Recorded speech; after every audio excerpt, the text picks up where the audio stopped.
Say you want an HDR display that's kinda large and flexible enough for both work and entertainment. Do you buy a small TV or a large PC monitor?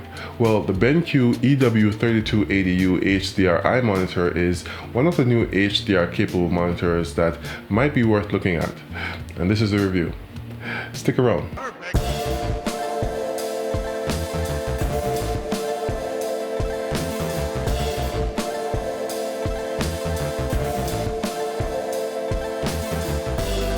Hey guys, it's the Villaman here, home theater enthusiast and lover of all things tech.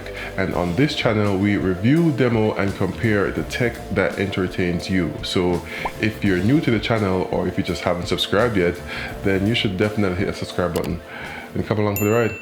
So the EW3280U, that's a long name, let's just call it the 80U. It's a 32-inch 4K monitor which is Display HDR 400 certified. That's a certification standard that VESA implemented so we can better categorize the performance of PC monitors. The HDR 400 means that it can achieve up to 400 nits of peak brightness, which is the minimum tier. It currently goes all the way up to HDR 1400. The monitor has a 60 Hz IPS panel, a USB-C, DisplayPort 1.4, and two HDMI 2.0 ports. It has 95% coverage of the DCI-P3 color space, supports FreeSync, and has built-in 2.1 channel speaker system in the front. Now, it's an edge-lit panel, not a full-array local dimming one, like what you'd find in higher-end monitors. So what that means is the backlight used to light up the picture on the screen is actually emitting from the edge of the panel and not multiple small square zones behind the screen like you'd find in a full-array local dimming display. As a result, the black levels won't be as low and the peak brightness won't be as high as a full-array local dimming monitor. But what you give up in brightness and black levels, you pretty much save on price, so it's a trade-off. But BenQ says that this monitor has something that other monitors don't, and that's their HDRi technology, which they say consists of three key features.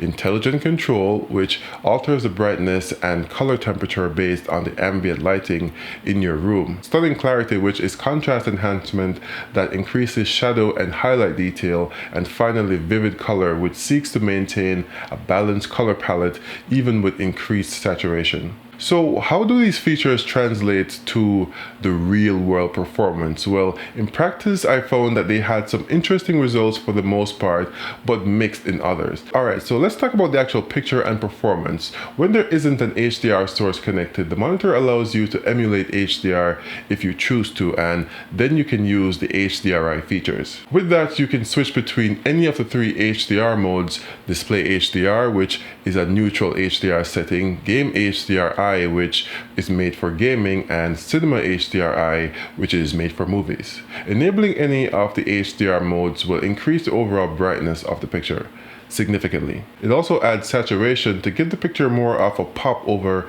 the standard image. Additionally, it adds some sharpening, which thankfully isn't overdone but is noticeable, especially if you're looking for it with a discerning eye. But I think it does give a nice presentation as long as you're not looking for picture accuracy.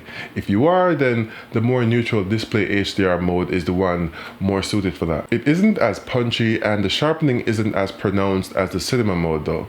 It also doesn't automatically adjust the backlight or color temperature to suit the lighting in your room. The game mode is essentially a mixture of both of these, where the monitor adjusts the backlight and color temperature depending on the ambient lighting in your room, but it isn't as contrasty, saturated, or sharpened as the Cinema mode.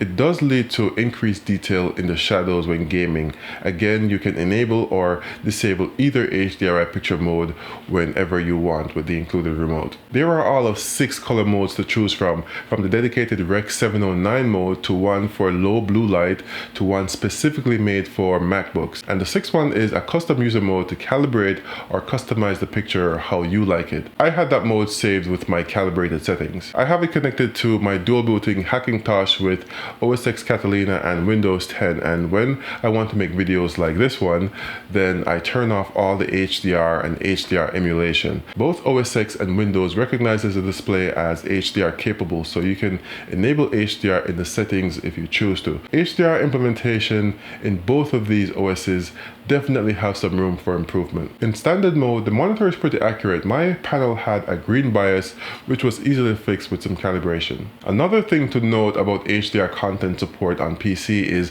for example, as of this video, if you want to watch Netflix in HDR on Windows, then you need to have an NVIDIA or an Intel GPU. There's no support for AMD yet.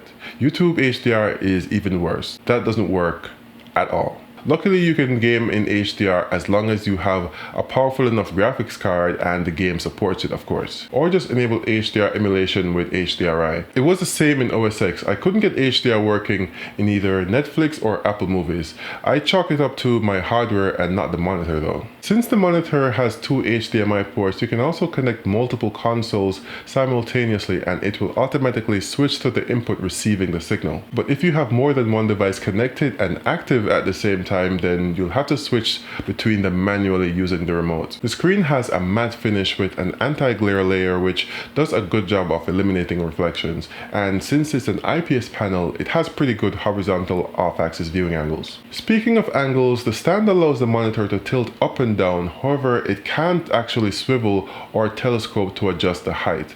If it's too low, then you'll have to get creative on how to raise it if tilting alone won't work for you. As far as the overall design goes, it has a nice brown metallic finish that looks premium. It has a really modern, minimalistic look with thin bezels and a stylish stand. But the stand design does come at the cost of some stability. The monitor wobbles when touched, side to side and back and forth. But thankfully it didn't seem like it was going to tip over at any point, but the wobble was real. The monitor has several sound modes, from those catering to music, to cinema and gaming, but the speakers are serviceable at best.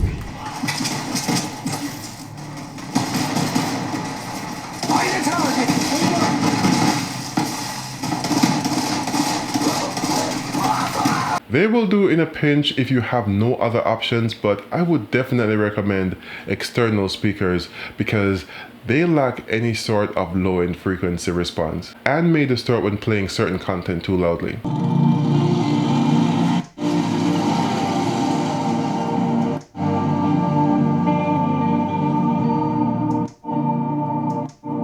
So who is this for?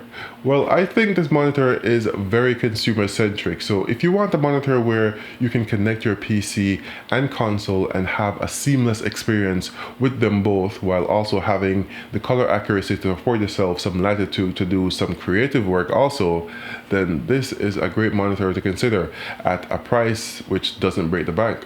I've left links in the description if you want to learn more or buy one yourself. Let me know in the comments if you PC game and what kind of monitor you use. Also, let me know if you want to see a video on my 16-core Hackintosh upgrade. Thanks to BenQ for sending this monitor out for review, and thanks to you for watching. Don't forget to like the video if you liked it or found it helpful, and subscribe to the channel for more content if you haven't yet. Until next time, this has been your friendly neighborhood Villaman saying, stay safe, peace.